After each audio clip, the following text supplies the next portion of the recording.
राम राम। जैसा कि पिछले प्रसंग में मैंने बताया कि प्रभु श्री राम, लक्ष्मण और मां जानकी सुमंत के साथ रथ पे सवार होकर अयोध्या से प्रस्थान करने लगते हैं। सारी प्रजा उनके पीछे है। अब प्रभु श्री राम ने बहुत निवेदन किया प्रजा से कि अपने घर को वापस लौट जाओ, लेकिन कोई लौटने को तैयार नहीं हुआ। उन्होंने कहा, जहां आप हैं वहीं हमारी अयोध्या है। सारा दिन चलते हुए तमसा नदी के तट पर प्रभु श्री राम ने कहा, अब संध्या समय हो चला है, अब हम रात्रि यहीं विश्राम करेंगे। वहीं पड़ाव डाला गया। सारी प्रजा चारों तरफ बिखर कर बैठी है। प्रभु श्री राम जो मखमली गद्दों पर सोते हैं, आज पत्थर की शैया पे सिर रखकर सो रहे हैं। मां सीता उनके चरणों में सो रही है और लक्ष्मण जी का जागरण की ये प्रथम रात है। वो धनुष बाण लेकर पहरा दे रहे हैं। धीरे धीरे प्रजावासी सोने लगे। प्रभु श्री राम धीरे से उठे, महामंत्री सुमंत को उठाया और कहा, सुमंत जी, अगर प्रातःकाल हो गई तो ये प्रजावासी हमारे साथ जाएंगे, इसलिए हमें रात्रि में ही निकलना चाहिए।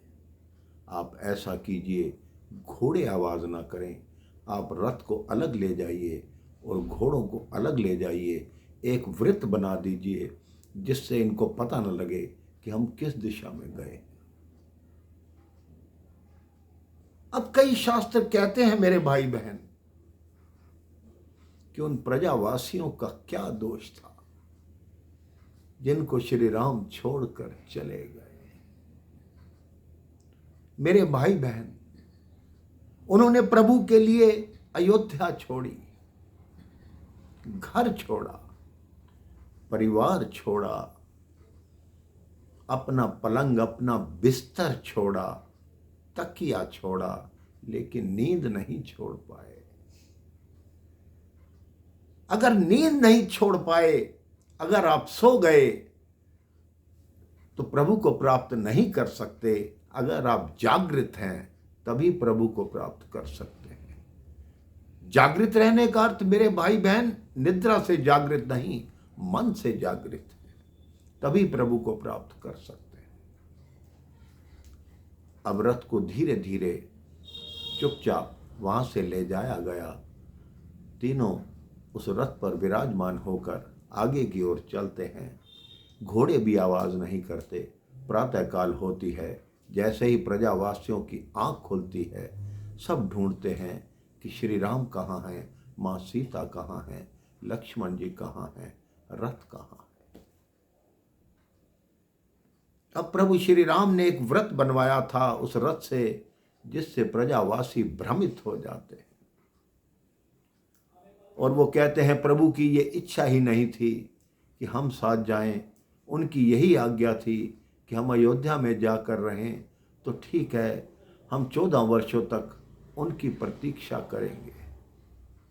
अब सारे अयोध्यावासी भरे मन से, भीगी आंखों से वापस लौट आते। प्रभु श्री राम अब अयोध्या की सीमा पर पहुंचते हैं। महाराज महामंत्री सुमंत बताते हैं कि हे राम, ये हमारे अयोध्या की सीमा है। इसके पश्चात निषादराज गुह की सीमा आरंभ होती है। प्रभु श्री राम रथ से उतरते हैं, अयोध्या की माटी को उठाते हैं, अपने मस्तक पर लगाते हैं और माटी को अपने वस्त्र में कसकर बांध लेते हैं कि हे जन्मभूमि, अब न जाने कितने वर्षों बाद तेरी रज को अपने मस्तक पर धारण करने का अवसर प्राप्त होगा। अब मुझे आज्ञा दीजिए। प्रभु श्री राम अपनी जन्मभूमि को मस्तक नवाकर आगे की तरफ बढ़ते हैं। इसके आगे की कथा कैसी कथा है, निषाद राज गुह कौन थे और क्यों वो भीलों के राजा बने, ये मैं आपको अगले प्रसंग में बताऊंगा। राम राम, जय श्री राम।